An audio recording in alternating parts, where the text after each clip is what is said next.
right. Hola, comadre. Hola, comadre. How are you? I, you know what? I'm doing a lot better now, okay? Nobody knows what happens behind the scenes, but it took us a while just to get here, so Yeah. I'm doing better now.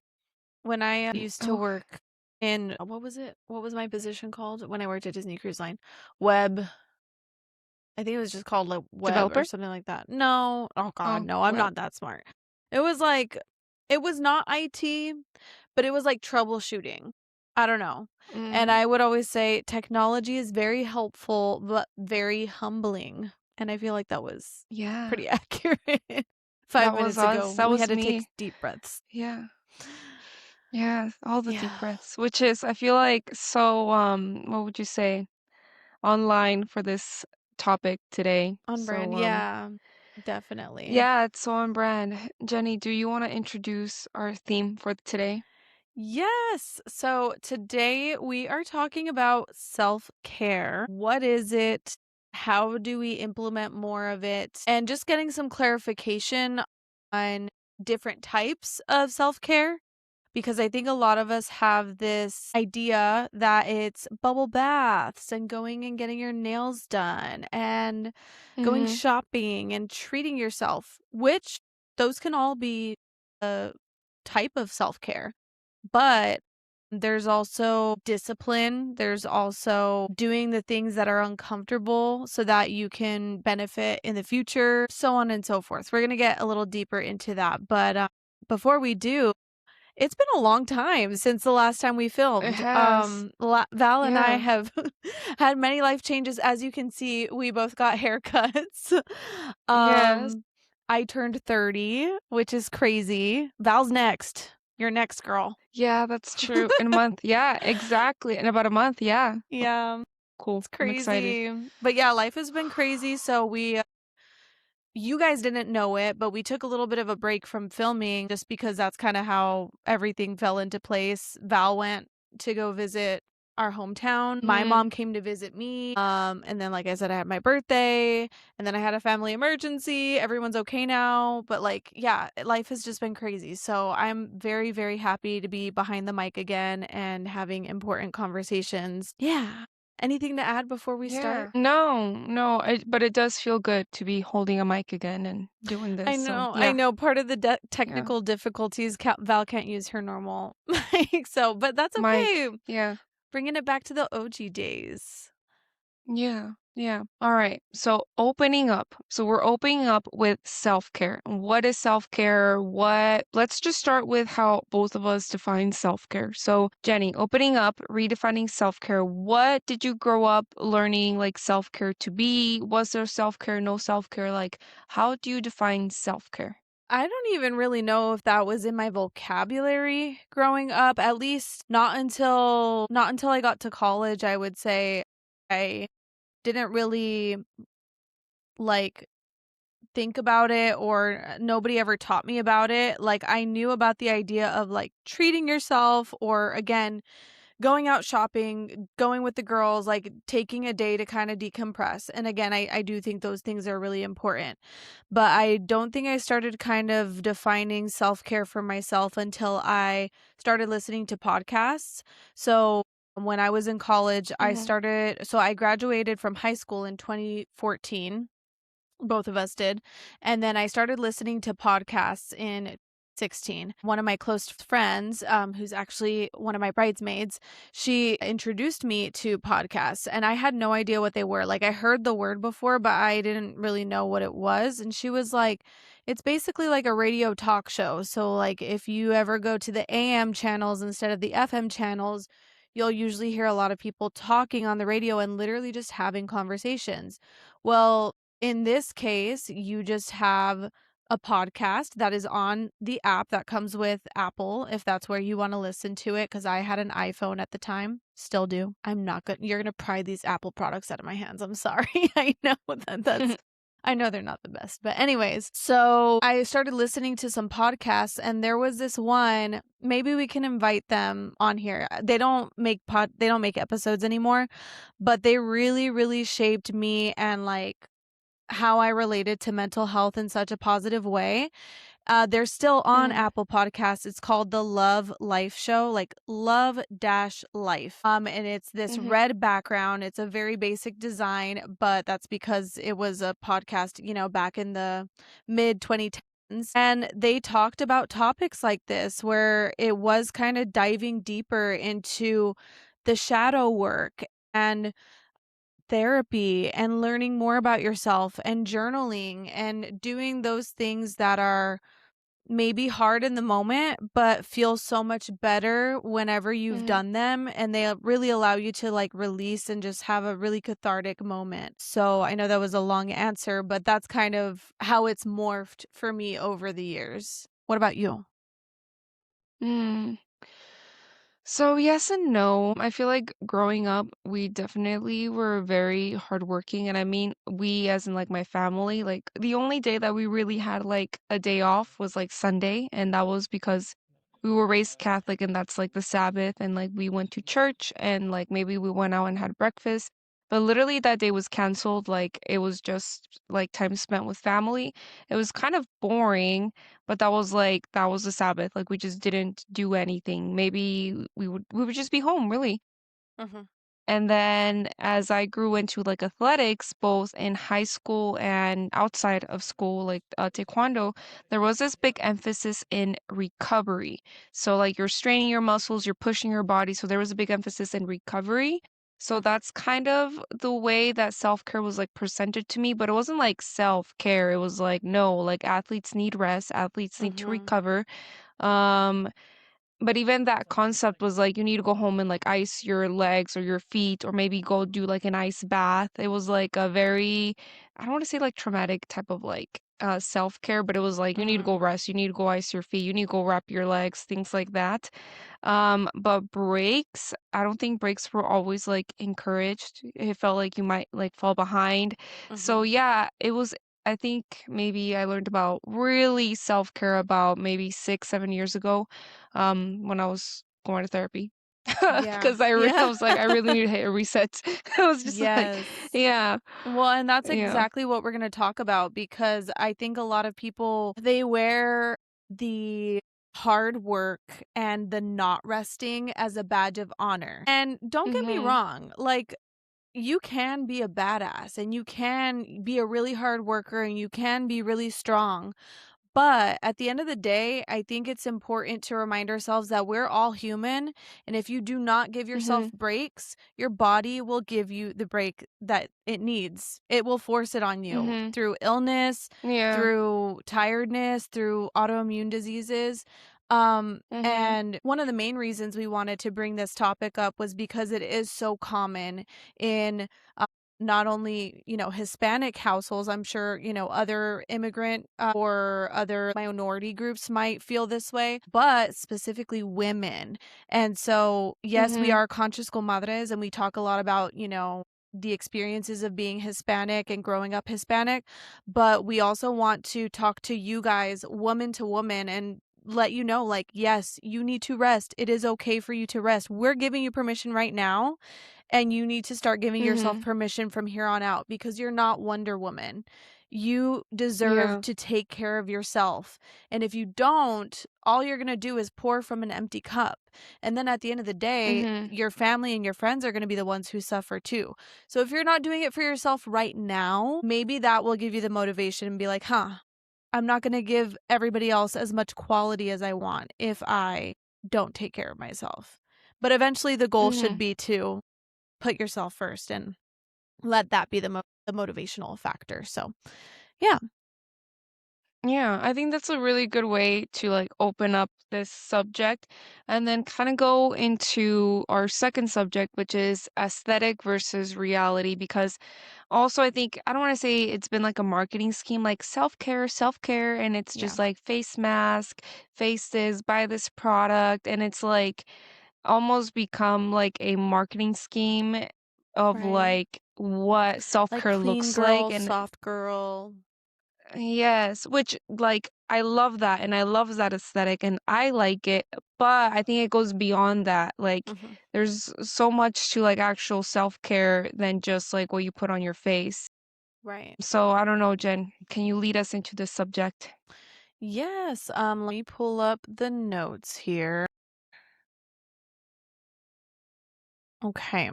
And I apologize if I take a little too long with my notes.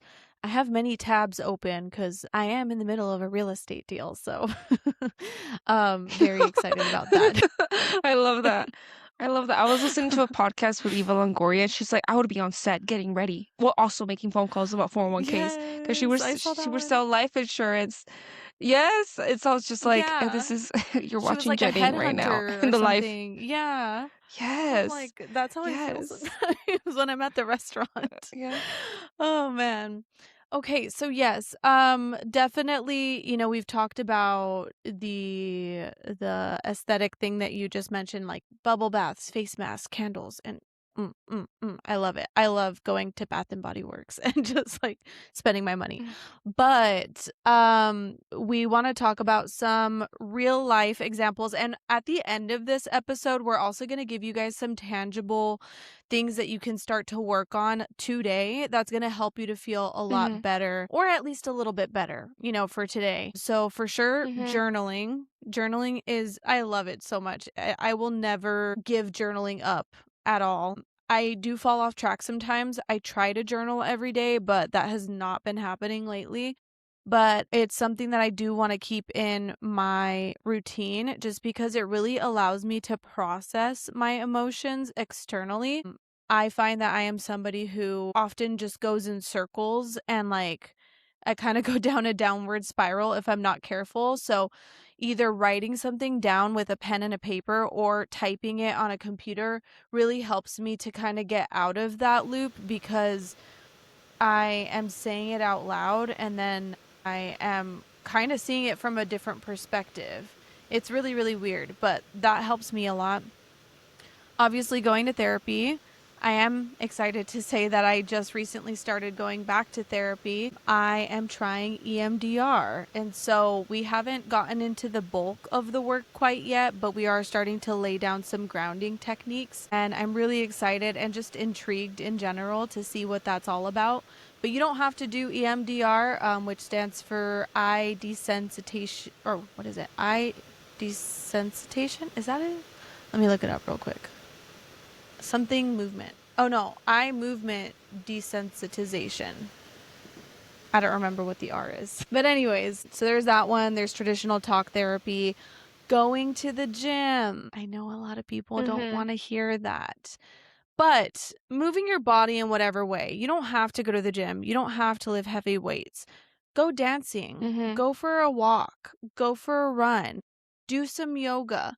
Figure out what works for you. Figure out what you like. Go hiking, go climbing, try new things and see how you like to move your body because movement is medicine. And the mhm, studies that are out there in regards to how movement can be so beneficial for your mental health and your physical health, like you mhm. cannot deny it. So I know it can be difficult, but start now. Be in a moment where you might be a little bit uncomfortable. And as time goes on, it will get easier and easier. And you'll be so proud of yourself for taking that commitment on. Hmm. Trying to think of other ones that might be difficult. Kind of going back to the journaling thing, doing shadow work. So, what does that even mean? Shadow work is basically diving into the dark parts of yourself and asking yourself why those things exist or re like finding a new perspective on those things and healing those things. And as we talk further about this, I do want to remind you guys we are not medical doctors. Please seek out professionals as you are figuring out your own treatment plan. But maybe these can give you ideas and educate you and allow you to learn more about what is all out there and what exists. Those are the Mhm, all of the ones that I can think of that are like maybe quote unquote difficult and not like pampering focused. I don't know if there's any other ones that you mhm. can think of. I'm not exactly sure. Trying to think whenever I've just had like questions or whenever I think a lot of self-care is just following your intuition. Like for Mhm. example, there are times when had a remote job, like I would be on the screen so much that I needed like a mental break. I needed to close my eyes Mhm. and I needed to like literally go do something outside or sensory or touch some dirt or like go cook or Mm, have some sort of like outside connection like to the real world yeah, versus like being in this room with these four walls and this artificial lighting, yeah, or like going to the gym or going for a hike and just like being intuitive like, well, what do I need? And it was the same thing, like there would be times when I was working at a gym doing martial arts. That's what I used to do before this. I was a martial arts instructor, and like my friends would be like, Val, like let's go hiking, let's go climbing. And I was like, I would love to. Like you have no idea how much I would love to do that one thing, but I uh-huh, am exhausted. My body is so sore. I am so tired. I need to go get some rest. So I think it's listening to your body and what it's telling you. I think also just feeling like which part of your life is seeking help. Like for example, there was this yeah, podcast. It was like the podcast of becoming rich or something. And it was like, what does your financial health look like? Like maybe you're a physically fit person and you go and you have therapy and you have a life coach or whatever. But like, what are your like rituals or spending habits or like, where's your money health at? Because that also contributes to like the way you live. So I think it's just being intuitive with your needs and how you can help yourself, I guess. Yeah. yeah, yeah. And I would say too, as you guys are kind of taking a mental inventory about what you need, what area of your life needs more focus and that kind of thing, I also think it's important to remind yourself you're not going to change your whole life overnight. So if you start to look at those things and you kind of start to feel a little bit overwhelmed, remind yourself that just one small change can make a bigger difference than you actually think it is. Mhm. I can't remember the name of this thing, but you reminded me of it when you were talking about the different areas of your life. Whenever I find it, I'm going to do some research after this episode and I will pop the image up on the screen. But there is this tool that Mhm. you can use. I'm sure there's like a website that you can go to like take the quiz yourself. But basically, it's like a circle and it has different areas of your life on the circle. So it'll be like finance, love, friendship, school, career, or whatever the case may be. And you Mhm. answer questions about how well you're doing in each area of your life. And then whenever you're done, it'll give you a visual and there will be lines that are going out. So, say you have a really strong love life, your line will not be in the middle of the circle, it'll be all the way out here. But if you're doing poorly in finances, it'll be like down here closer to the base of the circle. And so it's just a Mhm. really good visual to kind of get an idea of like, okay, I'm doing good here. Maybe that area of my life can relax a little bit. I don't need to be putting so much priority on it right now. Let's start to focus on this one Mhm. instead. So I find those tools to be really helpful too, especially if you are a visual person. One thing I did want to mention, and we kind of touched on this a little bit, is comfort versus growth. I think going to that initial idea of self care that we mentioned at the beginning of the bubble baths and everything like that, that is very pampering focused. But I think a lot of people, they run away from growth and they run away from getting out of their comfort zone. Mhm. And I think that kind of ties into the conversation about discipline. I know Val Mhm. has said this to me before, and the quote is, discipline is the highest form of self love. And I honestly love that so much. I personally, I don't like to really use the word discipline. I'm not afraid of it. Like if people use it, like cool, discipline. But for me personally, I try to frame it more so as devotion and devotion to my craft and devotion to the parts of myself that I want to keep loving more on. But same, concept there is that just because it's hard doesn't mean that it's something you should run away from. So yeah, I don't know if you Mhm. want to like talk a little bit more about that. Yeah, I guess, I mean, I've grown up with a family of martial artists. I'm a martial artist. It's honestly, I feel like when I look back of like my oldest memory, it's being at a martial arts gym. So, yeah, the word discipline, discipline, discipline, I feel like I would hear it on a daily basis. But also, I had to learn like growing, because growing is adding maybe more stress or adding more hours or adding more things to your craft, or maybe sometimes saying no, like saying no to like parties or no to staying up late or no to the junk food or Yeah. no to the alcohol or no to, like a lot of it is like just having boundaries. Honestly, I feel like discipline has been really good because it's taught me like boundaries early on. Of like, no, I can't do that. I'm in a training program right now, or like, no, I can't do that. I'm training for this fill in the blank. So I feel like discipline has been very helpful for me. But I also had to learn how to incorporate that because I had really healthy habits with discipline. But also, when I was doing martial arts, I had a male coach and like love this coach. Like, he's kind of like a second father to me, but he's also a man. And he, like was training a diversity of students and women were on a cycle. And also, I feel like I became the coach that I needed in the sense of like, I would push now as a coach, I would push women differently than I would push men because there are times where you shouldn't be training as hard. And Yeah. like there are times where you should be resting more as a woman. And there are times where you should be doing different things based on like a women's cycle. And this is all new data too. Like I don't Yeah. blame him. I don't feel I don't I'm not like I don't hold any resentment to him because Right. we just didn't have this data. And this data is also new as of like the last 5 years. So I feel like sometimes, especially for athletes, they're pushed like little men. And I've heard that like quote, it's like we push women's bodies like they're men when Mhm. they're not. And growing up, I think of all the times that I got hurt, and it was kind of like Jenny was saying, it's like if you don't choose to take a day off, like the day will be chosen for you. I can think back of so many times where I was hurt or injured, and it's because I didn't want to quit or I didn't know how to Yeah. rest properly. Yeah, let's talk about that a little bit because I know even with the information that we have now and the fact that there's more information Mhm. coming out, which is super exciting, and I cannot wait to see all of the studies that start to come out as we do gain more information.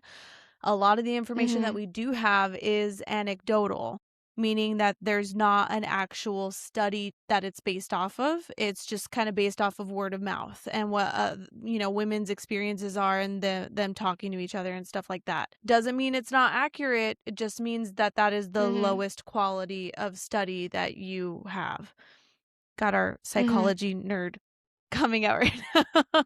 Because I remember Oh, I we love talked it. about this Give in us our more. classes, but I find that cycle syncing has been phenomenal for me and my own self-care practices because it allows Mhm. me to channel in those different types of self-care activities during different parts of my cycle.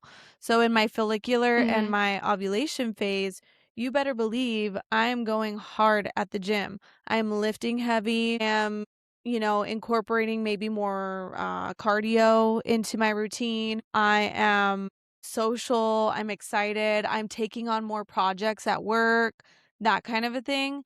Then once we get into our luteal and menstrual phase, I am scaling it back. I am taking it easier.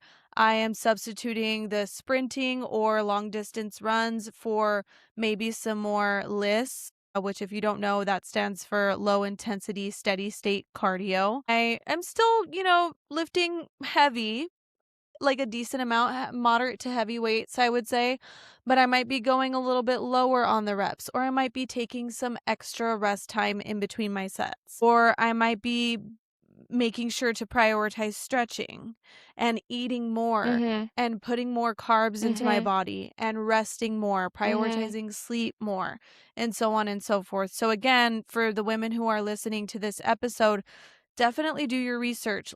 Learn more about your body. Information is power. And the more information you have, the easier time you're going to have in the world around you in general. It's going to empower Mhm. you to do what you need to do at certain times because we are lunar people and we are on a cycle and we're always ever changing. And that is a really beautiful thing. But it can be difficult if you don't know how to manage it. Yeah, no, I agree. I think data is super important, and I would say like find out more about yourself and your needs. Like, yeah, I think you should do that. Find out about yourself and your needs and what fuels your body because even like being an athlete, like, I would have a higher, I don't know, I would say, like, bank for, like, eating carbs, like, I could eat a lot more carbs than I could when I was an athlete versus when I wasn't an athlete, but I would still, even though I was encouraged to eat carbs, there were certain foods that I couldn't eat because it would make me sick. So then I would have to rely on like beans or lentils or Mhm. like potatoes, like a different carb stores versus just like what a lot of my friends were eating, like going out to like carb load on like spaghetti and like going out to like Olive Garden. It's like, well, no, Val can't, you know. So Mhm. it's just like there's so many things that I wish that I knew, and it takes. I feel like it takes like a team. You have your coach and then the nutritionist, and also like fear of injury. That's Mhm. something that when I was an athlete, there wasn't a lot of research on. It's like, okay, what happens when an athlete has like a traumatic, I don't know, what would you say, like a traumatic event, or, they hurt or they injure Experience. themselves? How do we, yes, you can heal the body and you can get the body back, but then it's like, how do we make it so that they're not scared? Because you can heal your body, but it's also mental. So that's also where like psychology and like mental health and therapy. I think a lot of people are like, oh, therapy's so weak. Haha, you're gonna go talk about your feelings. But in the sports world, it's actually super important because it's like, okay, if you can't overcome the event that got you hurt, then you're gonna get hurt again. So, like, therapy was actually very important, and so I do have, like, such a big heart for my coach because I see how he was trying to, like, be all of these things, but he was just one man trying to manage, like, all these kids, and, like, I'm like, he did the best he could, and so yeah. Yeah. Yeah. I'll going back to the thing that you said about therapy. I think it's so interesting when people say that and they have this idea that if you go to therapy, it makes you weak, or if you're sensitive, it makes you weak, or if you're more comfortable being vulnerable, that it makes you weak. But it's quite the opposite if you think about it, because those who go to therapy, they're facing their demons and Yeah. they are going in to talk about their emotions and their past that might be painful, whereas people who don't go to therapy are most of the time avoiding it. I'm not saying that, Mhm. that everybody who doesn't go to therapy is in that boat, because there might be people out there who just genuinely they just don't need therapy. Like they just had a very healthy upbringing and they feel fine with how their life is currently going. But I know there's Mhm. a lot of people out there who condemn therapy and don't like it and are completely against it, and they have these reasons in their head for why they don't do it, but really the true reason is that they're avoidant and that they're scared of Mhm. dealing with emotions that are not happiness. And so again, Yes. kind of goes back to like the way that I view therapy personally is like I go to the gym, right? I go to the gym to work out and grow my Mhm. muscles. When I go to therapy, that is my mental gym. I am going there to deal with the Mhm. hard emotions and to learn about them and to figure out the core root of them. And the more I do that, the more mentally strong I become. So I don't know if that helps anybody right now as they're listening to this to kind of destigmatize it, especially within our culture. I know that it's not very welcomed, but I hope that gives you a little bit of curiosity towards it and allows you to maybe take another step to learn more about what therapy can actually do for you, because it has been tremendous in helping me to deal with my everyday life and manage my negative emotions. Mhm. Yeah, I guess another follow-up thought, and I don't know where I heard this metaphor, but it's like imagine an athlete has a broken leg, and we were just like, nope, you just gotta suck it up. You just gotta get over it. Like you can't be weak. Like you just gotta you just gotta push through, bro. Like you just gotta, it's gonna heal. It's like it's gonna heal Yeah. the wrong way. Like, Yeah. and it's like the same way with like having a negative thought or being scared or like having some sort of like trauma or like maybe a swimmer, I don't know. I'm just gonna pick on swimming because I don't want to talk about taekwondo or martial arts. But let's say a swimmer has anxiety attack in the pool, and all of a sudden they see themselves going under, and they're like, "Oh my gosh, I'm scared to go in the water." And that's a thought. You can't be like, "Nope." Like you just gotta suck it up. You just get in there. I'm just gonna push Yeah. you in there. Like ready or not, here you go. Yeah. It's like the same way. So it's like maybe it's because we can't see it that we just judge or we just make fun of it. But yeah, it's like Jenny's saying. It's like it's being really avoidant of not the person that's going to therapy is actually doing something or facing a problem or saying like, "Yep, I'm struggling with this," but at least they're aware enough to the point where like they're at least trying. On the Right. other end, you're just not. So yeah, that's interesting, Jen, for sure. Yeah. But on the inverse, I also feel like sometimes, especially with talk therapy, sometimes it's just like a loop of like Yeah. I don't know. That's a different No, conversation. I agree with that, and I was actually thinking about that just a second ago because I also think a lot of people will be like, "Oh, well," I've heard this argument many times of like, therapists, they just wanna take your money, and they don't want you to actually fix the problem because if you didn't have any problems, they wouldn't make any paycheck, and there's probably therapists out there who are like that. Like, we can't lie. There's probably personal trainers out there that are like that. They don't actually want their clients to succeed because as soon as the client succeeds, then that there goes their paycheck. But Mhm. that just comes down to ethics and being conscious and wary of the people that you're doing business with. If you have this gut feeling or if you're getting signals that that is the type of person you are doing business with, that is not the therapist for you. Go find somebody Mhm. who is ethical and who is going to help treat your whatever it is. Ooh, sorry. My light went out. For those who are listening, my ring light went out. But I can't remember what I was saying. I lost my train of thought. Oh, the ethics of, like, the provider. Yeah. So, like, you want to go to a therapist who is gonna want to help you finish your journey and move forward if that's what you want to do. A lot of people do choose to do therapy for the rest of their life, and that's also valid. But for those who just want to do it for a season of their life and they want to get to the end, they should go with a therapist who is gonna get them there. Again, doing another example, personal training. You should want to go to a personal trainer that helps you get to the fittest or healthiest that you've ever felt. And ultimately, Mhm. the way that they view that is on them. Because for me, as a certified personal trainer, I would want to help my client get to the end so that they can go and tell their friends. And then their friends can come and give me more business. If you think about it that Mhm. way, like, say we were to go back to that first scenario of the personal Mhm. trainer who's scared to let their client go and doesn't really want them to succeed, you're limiting yourself to one person's income. But if you help them succeed, they're gonna brag to all their friends, and now you're gonna have more people's income coming in to support you. So why wouldn't you Mhm. want, you know what I mean? So Yeah. again, I think that kinda just comes down Yeah. to being aware, using those, I don't know, awareness techniques? I don't know if that's a word. You know what I mean. Yeah. Putting it I know on what you our mean, Jenny. I'm making a makeshift She mic needs a right talking now. stick. Yeah. Yeah.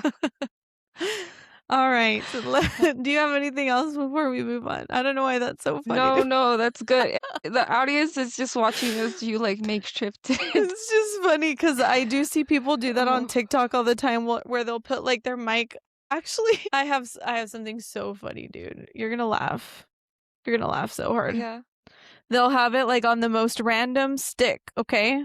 And it'll be like this. I know what you're talking Like, Yeah. I Yeah. have a chili So pepper pen. unhinged. Kyle Dude, got we should this do for that me. every episode. Every episode, we should just do the most unhinged thing ever. Yeah.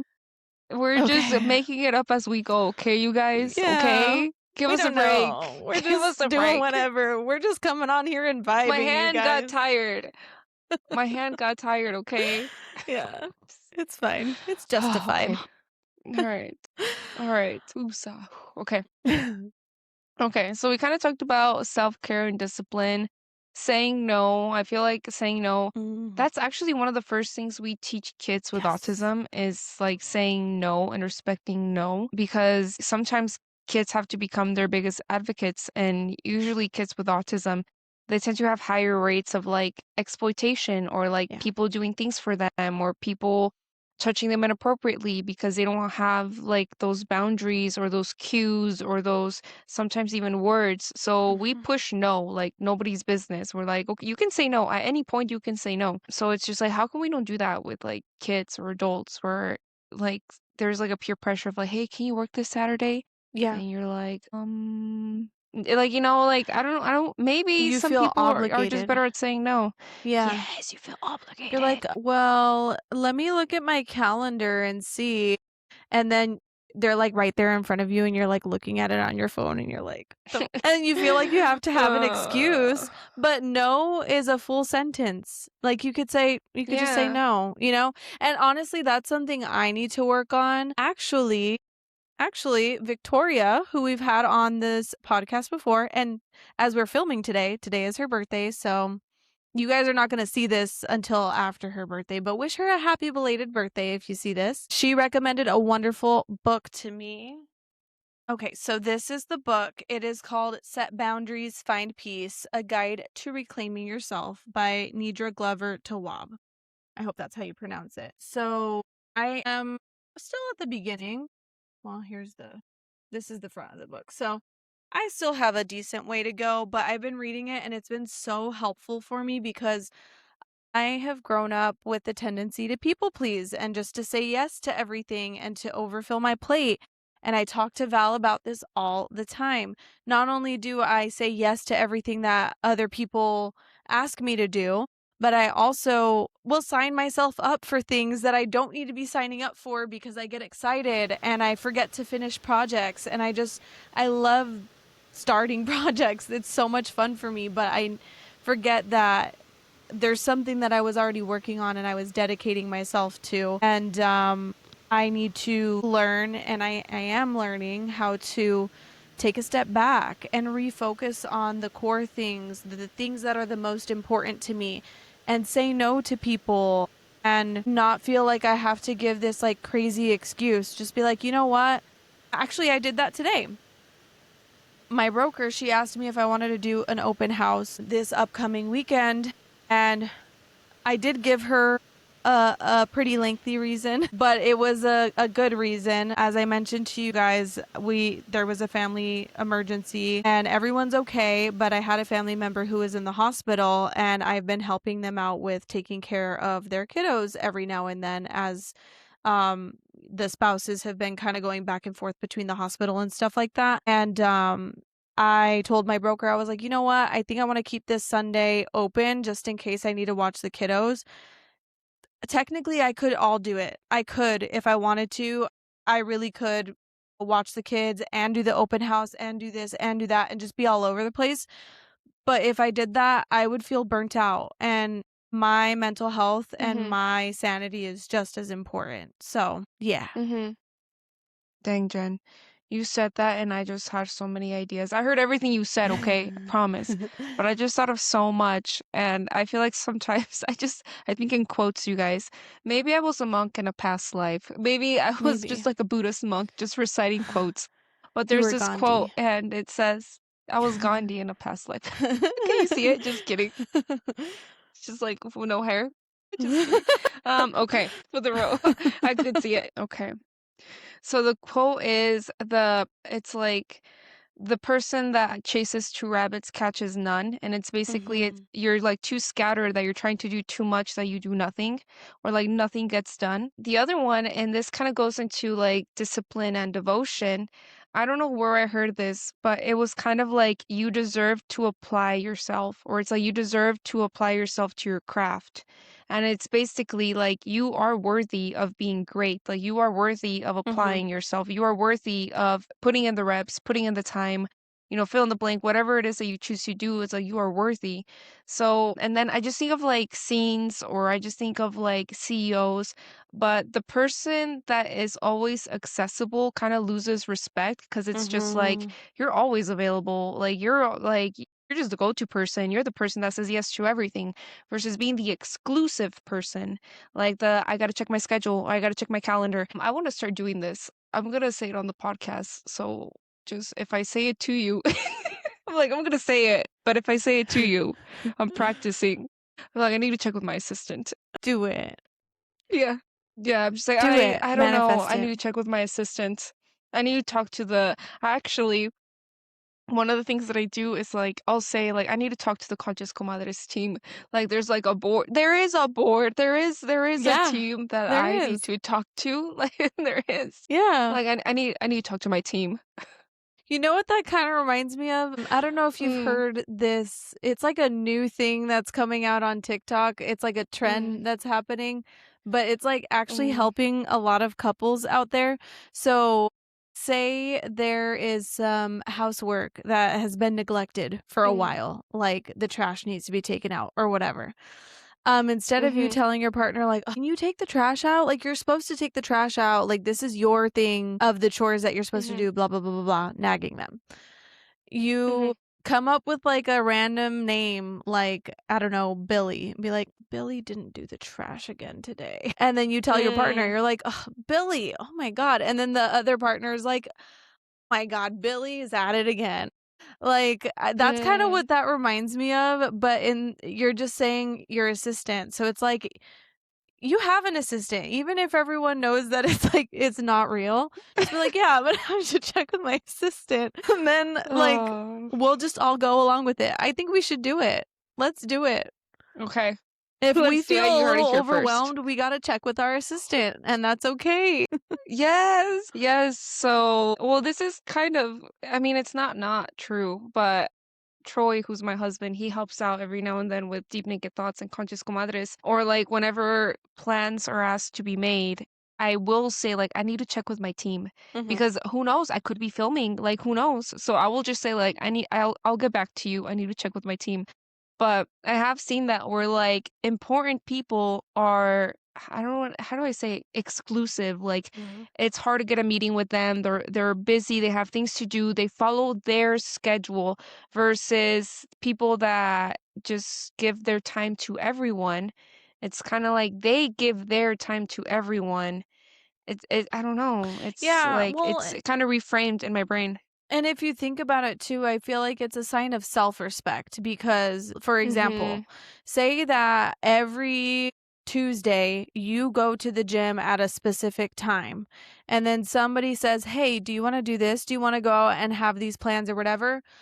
For me personally, the way that I look at that is like, if I haven't had a night out in a really, really long time, or if I haven't had any friendship time in a really long time, yes, I'm gonna go out and I'm gonna have a few drinks or go to dinner with a friend and catch up with them. But if I have been neglecting my workout schedule, if I have been falling on off track, if I have maybe been on track, but I have a goal to meet. I'm trying to get to that goal, and that, the friendship time is just not the priority at the moment. I will tell them, you know what? I'm sorry. Like, I'm going to the gym later. And I feel like not Mhm. only are you showing that person, like, hey, I respect myself, but you're showing yourself that you respect yourself because you're honoring your Yeah. commitments and you're Mhm. building confidence through honoring those commitments. So those Mhm. things are just as important, and yes, they're hard, and sometimes it's annoying because you feel left out. Like, I have a coworker who always invites me to go out, like, not every single Friday, but every now and then he'll bring it up and he'll be like, "Oh, you gotta come and do karaoke with us." And dude, if you're listening to this, keep inviting me. I one day I will come. But right now, that is not the season of my life. I am planning a wedding. Mm. I am working 2 jobs. I am trying to build my career in real estate. I'm trying to build a brand and a podcast, and well, we're successfully the podcast is She's gotta built. check with her team. Yes, like, Yeah. we have priorities, we have goals, and, like, yes, one day I will go out to the karaoke bar and I will live it up, but right now, I have to miss out on some fun things, and it's not gonna be Mhm. forever, but whenever I do get there, it's just gonna be that much more, like, it's gonna feel so good, you know? Mhm. Yeah. Yeah, absolutely. That was so good. That was such a juicy segment. Okay, the hard truth. Sometimes self-care is not doing the thing. Let's see. So we kind of talked about maybe like not texting back, not going on, not going out, not people pleasing, not over texting. I don't know. Do you want to talk about that? Not over texting or like over explaining. I've heard like over explaining is a trauma response. And Me I over used explaining to do that everything. and now and I've tried to get better about just like giving less. Like less is more, like I'm Yeah. unavailable. Thanks for thinking of me. Like thank you. No, I don't want to say like thank you, no thank you, but I'm busy, maybe next time. Or like that's so sweet, I can't make it. Or like Mhm. just like one and then two. Or like that sounds amazing. I gotta check with my team. I gotta check with my My team. That's assistant, crazy. Billy. Uh, my assistant, Billy. Yeah, Yeah. no, I definitely need to work on the over explaining. If you listen to this podcast, you already know that I over explain. It's part of the fun, okay? But I will be editing videos and I notice quite a few patterns with my speech. I speak really quickly, especially if I'm excited. And if I'm speaking about a topic that I don't feel super confident in, or I might not have the best words because I'm kind of scared how it's going to come off, I use a lot of likes, I use a lot of ums, I use a lot of ahs. And so editing the podcast in a way has kind of been cathartic. I don't know if that's the right word, or therapeutic maybe, because it's been bringing me awareness to those patterns. And I'm like, okay, Jeni, slow down, be calm, do what you need to do, say what you need to say. It's going to be okay. Like, you're going to be fine. It's a work in progress. I think giving ourselves that grace is important too, because sometimes I look back at the editing and it actually makes me more nervous, and it kind of has the opposite effect. But again, work in progress, giving ourselves grace. I'm only a human being. Like, there's only so much that I can constantly improve on, you know? So just reminding myself that it's Mhm. okay to not be perfect. Mhm. Yeah. Also, like we're learning together. Yeah. This was actually one thing that you said is like the speech pattern. So I similarly have like a pretty fast speech pattern, but it's because I like to get shit done and I'm like, let's go. Like it's like really fast. And I had a friend from an island, and sometimes his speech pattern would tick me off because there was no sense of urgency. He's like, yeah, like we'll see how it goes. Like, what time is it? Like, do you want, and like he no sense of urgency, but also whatever he spoke, things would land, if that makes sense, because he was so calm about the way Yeah. he said things. He's like, "Yeah, well, how do you feel about that?" And I'd be like, "Angry." Well, I'm mad. I wanna go. So, yes, I have also been paying attention to my speech and, maybe just working on the delivery, but I think it's very intentional. That's the thing too, is like I'm Yeah. doing this out of like respect to myself and others because I want to make sure that my ideas land. I feel like it's the same way Yeah. with a comedian. Like they run through their jokes and they practice their jokes and their lines and their punchline because like they want to connect with their audience. Well, similarly here, like I want to connect and make sure that my ideas land. But yes, I had to work on slowing down, and it was because my brain was so fast and I just wanted to get through things, and I similarly have to slow down.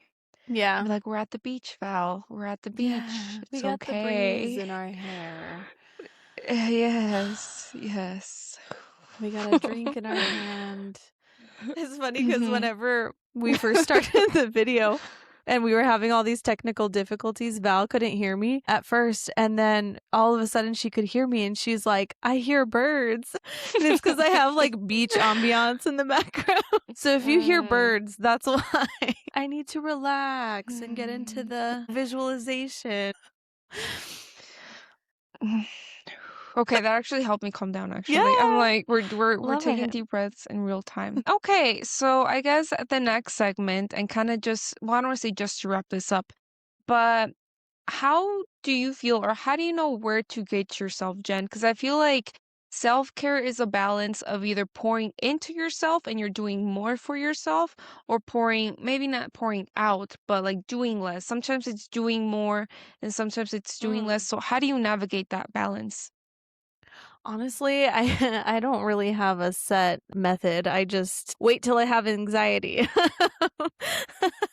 That's my gauge. No, but I will say, like, I do have a set, like a select few tasks that I try to do every day, or at the very least once a week. And that is meditation, and that is journaling, and that is what, there's one more. I can't remember it. I guess it's not that important. But I make sure to go to the gym regularly. You know what I mean? So there's just like Mhm. baseline tasks that I always try to make sure that I do. Let's talk about meditation real quick. I don't do that Mhm. every day. I wish I did, even if it was just a 5-minute meditation. It's honestly a habit. Oh, the third one was reading. That's what it is. I just feel like I think I need to work on my consumption of social media. Val and I have talked about that in the past. I feel like whenever I consume too much social media, I am on information overload, especially with the content that is put out today and the way that it is put out today. I really miss Mhm. and yearn for the times when it was just like a chronological order on like Instagram where you follow people and all you see is like what your friends and family are up to and that's it.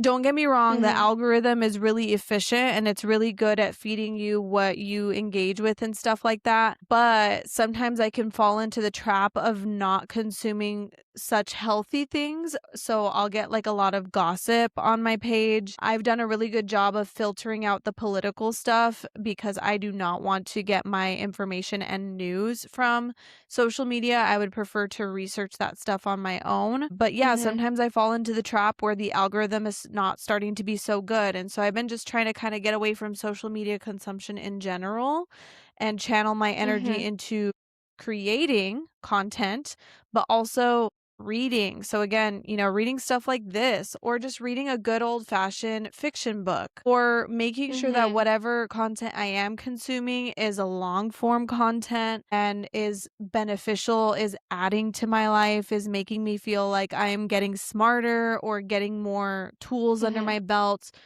in whatever area of life I'm thinking about at that moment. So, to answer your question, I do have baseline activities that help to kind of bring me back to myself. But then once I start to feel anxious or I start to feel overwhelmed, I really try to scale it back. And I sometimes will write down a list of all the priorities that I have at the moment. That's a tangible takeaway that you can use right this second is write down all of the things that are kind of on your mind that are stressing you out at the moment and then sort them into different categories. See if there are some of those things that you just need to put away for a second. Don't even touch it for like another Mhm. month. See if there are any ones that you're doing really well at being consistent with, but maybe you can scale back a little bit. So I'll give you an example. At the beginning of the year, I tried to post 3 times a week consistently on TikTok. I have had to scale that back. Unfortunately, I kind of fell off track, but I'm going to start adding that back into my life again and just not do as many posting days. So, doing it that Mhm. way and then sorting the things that are non negotiables into your pile. If you're a mom and you have kids, obviously your kids come first. So, making sure that they have what they need and do whatever you need to do for them so that they can be alive and thriving. And Mhm. just get yourself organized, figure out what those priorities are. And again, give yourself grace because you are human and you deserve to be taken care of. Would you like to answer that question? I know I went on for a while. No, that was really good. Actually, I feel like I learned a lot from you. And I always have questions for Jenny, and it's always out of curiosity. But the social media one, I think another metaphor that I heard, and I learned a lot through quotes and metaphors, you guys. But one of the metaphors for social media is like it's like drinking out of a water fountain. Like you just don't know what the next reel is going to be or what's going to be suggested to you, which is also why it's so dangerous for kids Mhm. 'cause, like, their brains are so sensitive and they just can go down, like, a rabbit hole, and it's like drinking out of a water fountain, and so our brains are very susceptible, and they can get tricked, and they can get I don't wanna say hijacked, but, I mean, you release so much dopamine, and so I was just when I heard that metaphor, I was like, "You know what? You're right." Like, I didn't think about it that way, but yeah, like I don't know, we're living in a time in history where, like, we just have so much information at our fingertips, and it just takes, like, a few buttons to scroll and, Yeah. like, who knows what you could see, and, Yeah. that's pretty scary. Let's Also, the oh, sorry, go ahead. go ahead. No, go ahead. I was gonna say I Finish your wanna thought, talk Jen. about that a little bit because I'm kinda scared to admit this, but it's not bad. It's just I don't wanna make people feel judged. But I'm not gonna lie, I psychoanalyze my friends' algorithms quite a bit based off of what they send me. Mm. I would say Val's is probably not. I don't think I psychoanalyze Aw. yours as much because you genuinely, like, you consume pretty positive content, and a lot of the content that you send me or, like, the memes that you send me are either funny or they are you're trying to, like, benefit me in some way, shape, or form, that kind of a thing. So I don't find myself doing that with your content quite a bit, but sometimes I do have friends that they will send me things, and it kinda makes me worry for, like, their mental health and, like, what they're feeding themselves on social media. Because again, I think the algorithm is so automatic that we don't even realize. Like I said earlier, I get a lot of gossipy stuff, so, like, when all this stuff was going on with the Secret Lives of Mormon Wives, I was getting so many videos about all this stuff going on with Taylor Frankie Paul, and I eventually ended up having to take a break from it because I was just like, "This is too much. This is, like, so sad." Trigger warning. I mean, you heard her name, so you know to exit the video at this point, but all this stuff with, like, the child abuse that was going on and, all that sad stuff, I had to take a step back, and so, like, sometimes my friends will send me memes about, like, how bad men are and, like, how, like, awful it Oh, is to yeah. be, like, a woman in today's day and age, or, like, I don't know, just like negative things or complainy things. And don't get me wrong, I think it's important to have a space where you can feel like you can vent. But I feel like if you're not careful, you can just put yourself in a what is the word? Self perpetuating cycle? Is that the word? Like where Yeah, I think so. you're the person consuming the media. Because you're consuming that media, you're interacting with it, you get more of it, and it's like a self-fulfilling prophecy, that's the word. And so it's Yeah, just making your life yeah. worse because you're going out into the world with that outlook of like, yeah, men are terrible. And it's like, that's a whole other can of worms that we can get into. That's just Yeah, one example. yeah. Yeah, I was listening to this researcher talk about the algorithm specifically and how it's almost curated to keep people addicted. And it was like kind of like I don't want to say like the techniques, but for example, if a boy of like 12 years old goes to make an Instagram account and they're honest about like, their age and like date of birth and like name, the algorithm will automatically start feeding them like Instagram models and like half naked chicks because they're like, oh my God, like look at all this stuff because it's gonna keep them on the platform longer. And likewise, if you get a 12-year-old girl or 13-year-old girl, like they're in that age where they're like subject to like what they look like and eating disorders, so like how to get skinnier, like slim tea and like detox pills, and like this Mhm. is how you get fill in the blank, and like they are very susceptible, and it makes me really sad. So when I heard that anecdote and it's like these kids are like drinking out of a water hose, I'm like, well, adults are not too much different. We have better reasoning skills, but we're still human. So Mhm. when I heard that anecdote, I was like, huh. I'm like, huh. So yeah. In regards to like self-care for me, I feel like I just have to listen to myself. I have non-negotiables. One for me has always been gym and like being active, going for a walk, going for a hike, make sure I get like sunlight, make sure I'm, just moving my body, things like that. But similar to Jenny, I think sometimes just because we're human, we have to kind of like mess up to realize we need to go back and I don't want to say have Yeah. like an intervention, but like we need to dial it back. For me, it's food. I have like terrible IBS. I need to figure out what's going on with my body. But between flying back to New Mexico, having pizza, pasta, coming back, not abiding by like my dietary needs, I think I had one of the worst flare-ups I've had in years. And you're just like, well, darn. You're just like, darn. And that's part of self-care. Like sometimes self-care is like taking care of your body versus like the thing that looks good or feels good or sounds good.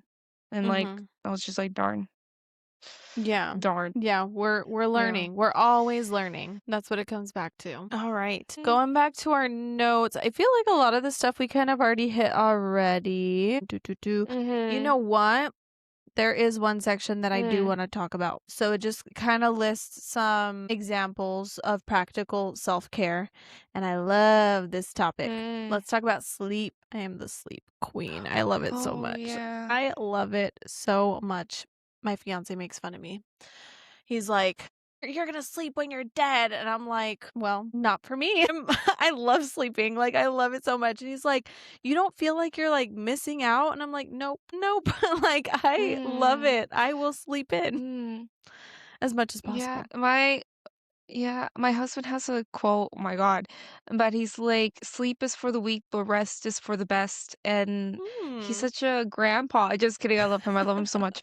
But yeah, whenever we first started dating and or we moved in together, he's like, "Yep, it's bedtime." And I'm like, "Dude, it's like 9." I'm all, "It's 9." But I now have a different relationship with sleep. I Yeah. sleep more now.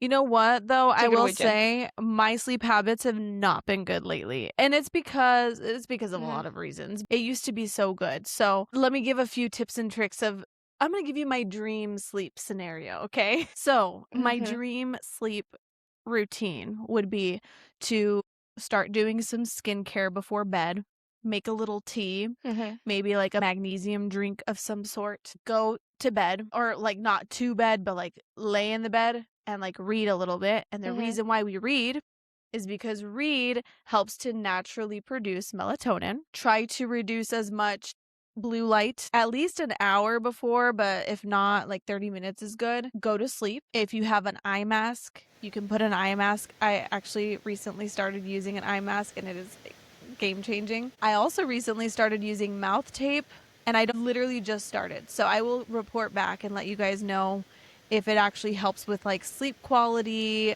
if I have any like data changes on my Aura ring, or if I notice any difference in like my jaw, stuff like that. Then I would get like 8 hours of sleep minimum. If I want to get more, by all means, queen, yes, let's do it. Wake up naturally and start my day. That is my dream sleep scenario. As of lately, because I work at a restaurant and my internal clock is all messed up right now, I have been going to bed pretty late. I have been scrolling too much on my phone before bed and, exposing myself to all kinds of blue light. And I've definitely not been reading. So that's something that I need to work on and I need to start having boundaries on because again, even though it's uncomfortable or annoying or it feels like a task right now, it's something that I need to like start putting back into my non-negotiable category. Yeah. Do you want to add anything to that before we go to nutrition and stuff like that?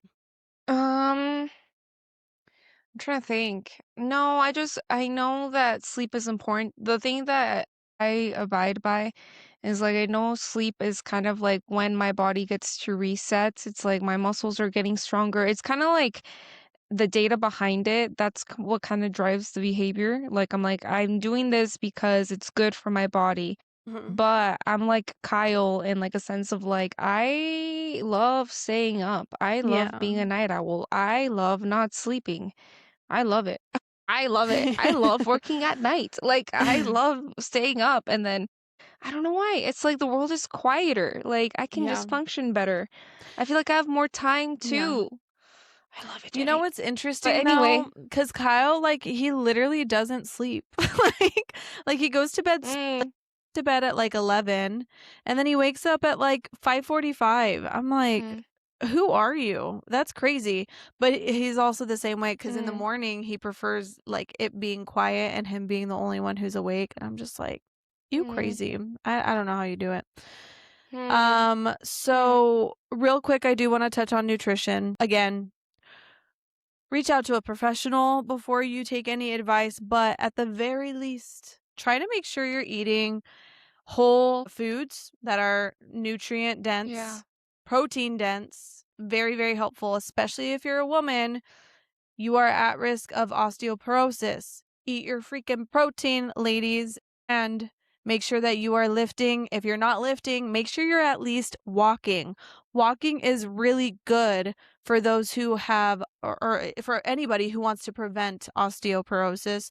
But if you have it, it's still good for you. It's going to help strengthen your bones. I know it doesn't seem that like crazy because it's technically not weight bearing, but it's actually really good for you. There are studies out there to show it. And then we talked about a few of these already, so I'm not going to mention them again, but I do want to quickly mention environment. Who and what you allow around you, because I think that is something that a lot of people don't think about too much, but it matters. You've all heard the quote, you are the product of the 5 people that you surround yourself by. If you cannot Mhm. change the people in your physical proximity because maybe you're bound to, like, your family life or whatever the case may be, maybe you still live with your parents, that kind of a thing. Change the type of content that you're consuming.